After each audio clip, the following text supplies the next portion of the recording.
This is the CRAVE. It's one of MVP's most popular fairway drivers, with the flight numbers of 6.5, 5, -1, 1. And this is the Servo. It's one of MVP's most underrated fairway drivers, having the same flight numbers but one more fade. But honestly, these are the same disc. When I look at the side profile of these discs, I really can't see any differences. So we're about to play 9 holes with the Axiom CRAVE and the MVP Servo, and see if they're any different at all. Gonna go with the CRAVE first. This is an 840-foot par 4, so it would be pretty good to get there in 2 with these discs.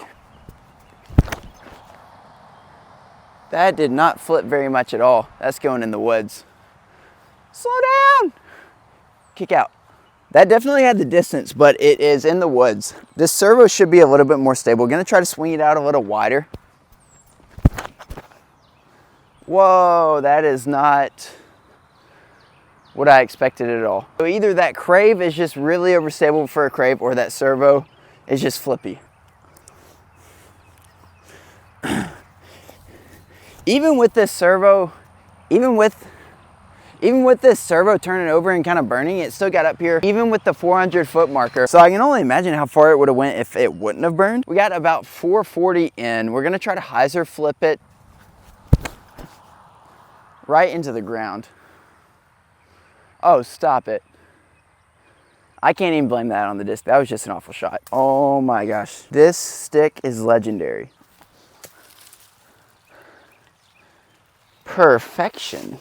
This one was also just past the 400 mark, so we got also about 440 into a headwind. Honestly, probably just trying to get myself a circle's edge look. I'm not sure how much this CRAVE will hold up to the headwind. It seemed pretty stable on that first throw, but I'm not sure about into a headwind.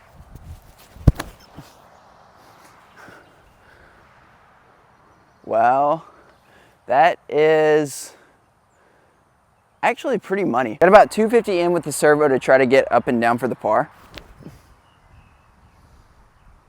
Go! I fluffed that. Big stepper. Got like a 50-footer here with the CRAVE for the par. Bogey, bogey. These discs suck. I genuinely cannot tell the difference between these two discs simply by feeling them. I could not tell you which is which. They feel virtually identical to me. This is like an uphill 340-foot shot. Gonna go with the CRAVE, see how much flip we can get out of it. Just hook up. Yeah, probably inside C1. Probably gonna have to put this Servo on a little more hyzer. Oh my gosh. That disc is so much flippier. I feel like I threw those virtually identical, and that disc seems more like a -2-1 instead of -1-2. Judging based off of flight numbers, it should be like just a little bit more overstable CRAVE, but it seems like a touch less stable CRAVE so far.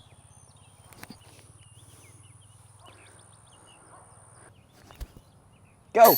Oh my gosh, we made a putt. That is a birdie with the CRAVE and a par for the Servo. The CRAVE is back to even while the Servo is still 1 up. The only difference I can see in these discs is the CRAVE is just a touch flatter, but that could also be dependent from disc to disc. It's crazy how different their flights are, how close the hand feel is. It's like an uphill 370 or so. That's not very straight. Gosh, I'm just all over the place today. Honestly, I'm gonna try to throw the Servo on that same line, and I think it will flip. That it did, then drop. All right, Servo, that's actually pretty freaking long. I am not declaring which basket I'm in at, so that either one it goes in, I meant to do it. Hook. Did it go in? That's a paw. Right off the band. I'm very surprised with how much more stable the CRAVE is than the Servo. 1, just based off their flight numbers, and 2, based off of how much more popular the CRAVE is than the Servo. Because I feel like most people think of the CRAVE as like a hyzer flip fairway. And I mean, I threw this thing 400 plus feet back there, and it really only flipped a flat. The Servo seems like it would be more user friendly to some lower arm speed. Keep turning. Get past it. Ouch. I'm gonna try to throw the Servo on that same line. Keep turning. Perfect. That's under the bucket. See, that servo just seems to be more workable. We still got to putt at it with the Crave. Thank God for long legs. Yeah, never mind. Thank God for a pulled groin. Take two. That was pathetic. Throw me another putter. That was also pathetic. Parked with the servo. Probably the first good shot we've thrown with that sucker.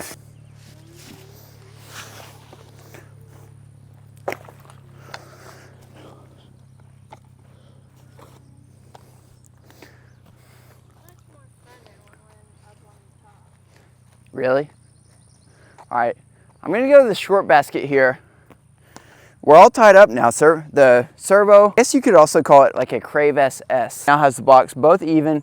The camera probably does not do this hill justice. This hill is a killer. Even though this is like a 290-foot shot, it plays more like 380. Servo first, hyzer flip right at the joker.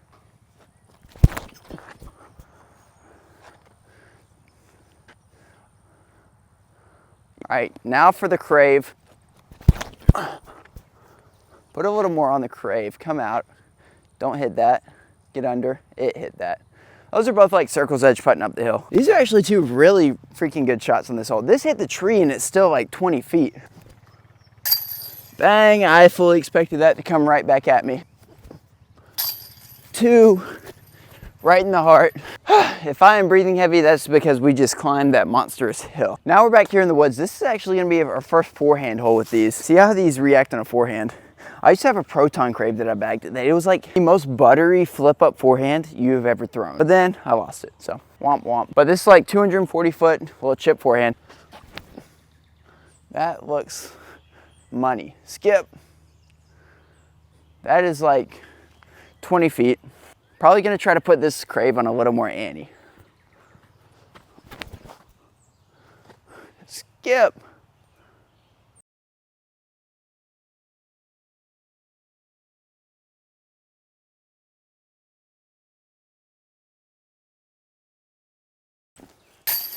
Bang. Did that come out? Oh.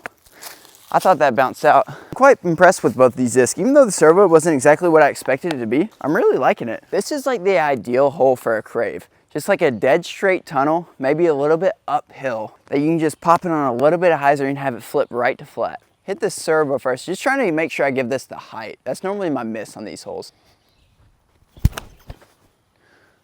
That is butter. Just don't roll away.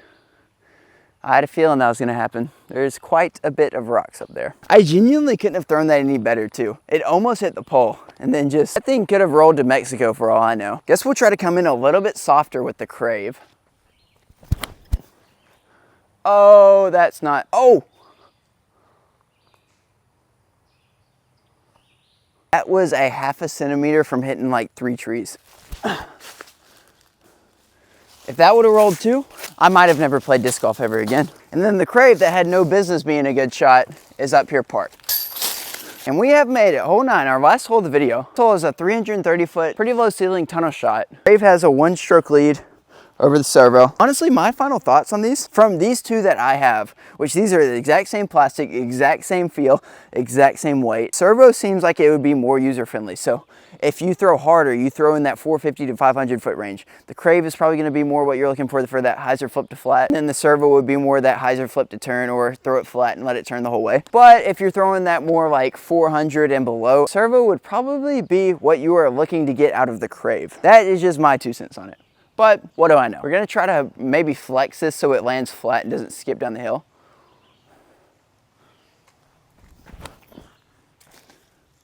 Oh, that was a beautiful kiss off that tree. That Crave just be getting lucky today. 3 down and 2 down is really respectable on this course, especially considering we bogeyed hole 1 with both of them. This is a very tough course. Hole 1 is probably one of the easier holes on the front 9. Probably put this servo on a little less ante.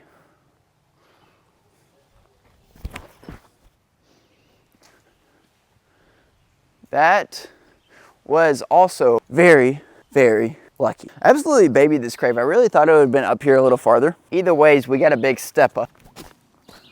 That is, tree saved me. Better shot with the servo. This putt is actually to tie. Yep, I didn't make it.